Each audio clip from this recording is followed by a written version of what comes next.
medir a lo mejor el color, el olor, los golpes, si reacciona a lo mejor en este caso a los estímulos externos, si tiene que revisar antes el historial clínico o la radiografía, lo que fuere. Entonces es el ámbito extrapenal del sector de la medicina quien me aportará los elementos para delimitar el ámbito de competencia de los actores de la persona.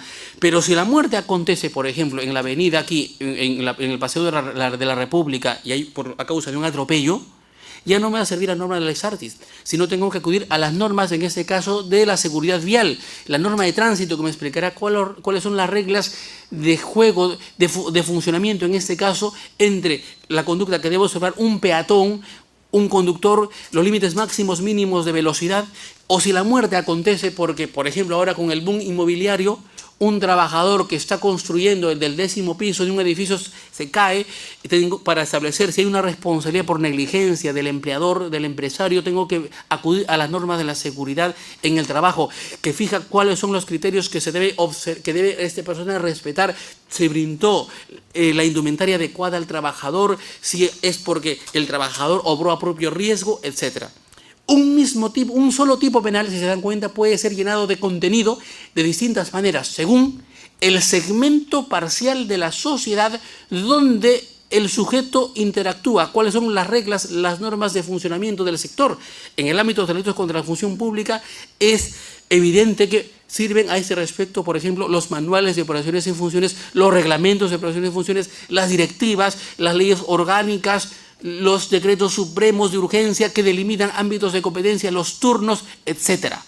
Entonces, ¿por qué el funcionalismo toma en cuenta esta cuestión de esa manera? Porque el juicio de imputación no recae sobre el sistema psicofísico en sí, no es lo que el estudiante en ese momento miró, vio, supo, pensó. Lo que importa es el significado de su conducta. El significado de su conducta en un sentido normativo, en un sentido objetivo. Y el significado de su conducta en ese contexto es el de una conducta atípica. ¿Por qué? Porque calza perfectamente en un obrar en el ejercicio legítimo de un derecho. Él como estudiante ejercita un derecho de estudiar, no tiene ninguna obligación de dar luz a sus vecinos. Él no es garante. El contexto, lo fáctico, no convierte a nadie en garante respecto a los demás. El deber de garante es un deber jurídico. Y como deber jurídico, los deberes jurídicos surgen de normas penales, extrapenales, de distintas jerarquías, pero tiene que estar normativizado, y una situación fáctica como esta no genera un deber de garante para él. Es una conducta socialmente estereotipada, también se le llama como conducta neutra, es decir, dice Jacobs, nadie responde por el cabal cumplimiento de sus obligaciones. Nadie responde si no se aparta de su rol socialmente estereotipado. Él desempeña un rol, en este caso, inocuo, inofensivo, de estudiante, y por consiguiente no tiene por qué responder. Pero él supo. Es que lo subjetivo corresponde a un segundo nivel de análisis de valoración. Lo que determina la responsabilidad, en primer lugar, típica, es el análisis de lo objetivo. Es el significado, es la semántica de la conducta en el contexto social a partir de la normatividad externa, lo que va a marcar cuándo una conducta es penalmente típica o cuándo no. Después de comprobar que la persona ha extralimitado su ámbito de competencia, ha quebrantado su rol en el particular, recién me pongo a hurgar, me pongo a analizar el mundo de los subjetivos, si la persona actuó con dolo o culpa, por ejemplo, pero no es al revés. Hay un orden de análisis. Primero se analiza el tipo objetivo y después el tipo subjetivo. De esta manera, el derecho penal en la valoración está en íntima relación con las reglas de juego, cómo funciona una sociedad, cómo funciona el sector, en este caso, del tráfico viario, cómo funciona el sector, el segmento, por ejemplo, en el ámbito del lavado de activos, de la abogacía, cuáles son los ámbitos de competencia que debe observar un abogado, cuáles son la normatividad, las normas deontológicas, en este caso del colegio profesional, la constitución que le faculta el derecho a ejercitar, por ejemplo, su derecho a la defensa respecto, por ejemplo, cuando tiene que cobrar honorarios de una procedencia supuestamente ilícita o ilícita. Es decir, la responsabilidad penal o la conducta típica no depende de lo que el sujeto sabe, no depende de la pura causalidad, sino depende del rol que desempeña, depende de las funciones, de los deberes que desempeña en una determinada sociedad. Ese es el punto de análisis, el punto de partida. Después que yo he comprobado, he analizado si la persona, en este caso, extralimitó ese error, recién pasaré a hurgar el ámbito de lo subjetivo. Hay una ejecutoria suprema muy interesante respecto a un caso que fue resuelto en la Corte Superior de Junín. Es el caso llamado el caso del robo de gallina, fíjense. Porque Jacobs dice, no todo es asunto de todos. No todo es asunto de todos. La responsabilidad penal y el principio de culpabilidad afirma que solamente se responde por un hecho propio, no por hecho de terceros. Yo respondo por el deber jurídico que solamente a mí me atañe y no respondo por hecho de terceros. Este es un caso donde en una comunidad campesina cerca de Jauja, a 5 minutos de Jauja, en una madrugada, una vecina gritó: auxilio, auxilio, me roban. Los vecinos, los pobladores acudieron a auxiliarla y lograron aprehender al ladrón que estaba a punto de cruzar un cerco posterior de la casa llevándose una gallina. Tanta fue la furia en este caso de los vecinos cansados de los abigeatos, de las violaciones sexuales, de la impunidad de los delitos, que lo aprendieron y lo llevaron a la plaza pública de esa comunidad campesina que se llama Guamalí, lo sujetaron a un poste, lo desnudaron de la cintura para arriba y lo golpearon con palos, le arrojaron piedras, con ortiga, incluso agua fría en la madrugada, y eso era invierno. Lo cierto es que él murió, ¿ya? Pero por causas múltiples. En este caso tenía los pulmones reventados, todo el cuerpo prácticamente estaba en este caso picadito. Se procesaron a muchas personas y se condenaron a 5. Entre ellas, a todos por el delito de asesinato, por acción, a 15 años. Entre estas personas fue condenado el presidente de la comunidad, como autor también de asesinato, de homicidio calificado, pero él, a diferencia de los demás, en comisión por omisión. ¿Cuál fue el fundamento de la condena?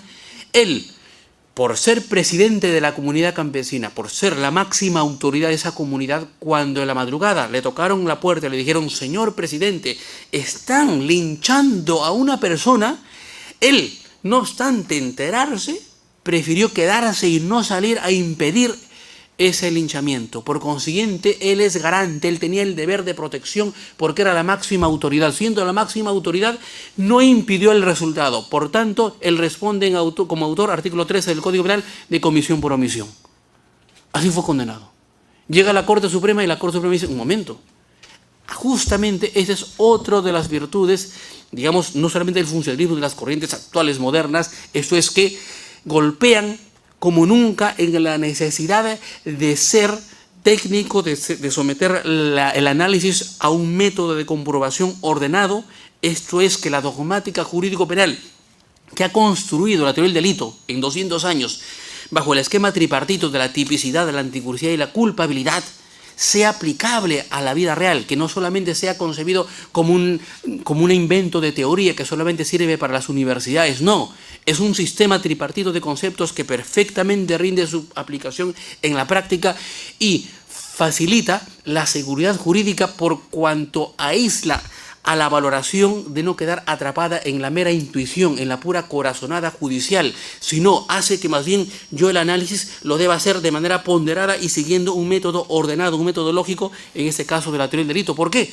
Porque en realidad a esta persona la condenaron solamente por una corazonada, por un invento, porque a juicio del juzgador, según su criterio, al ser la máxima autoridad tenía el deber de garante.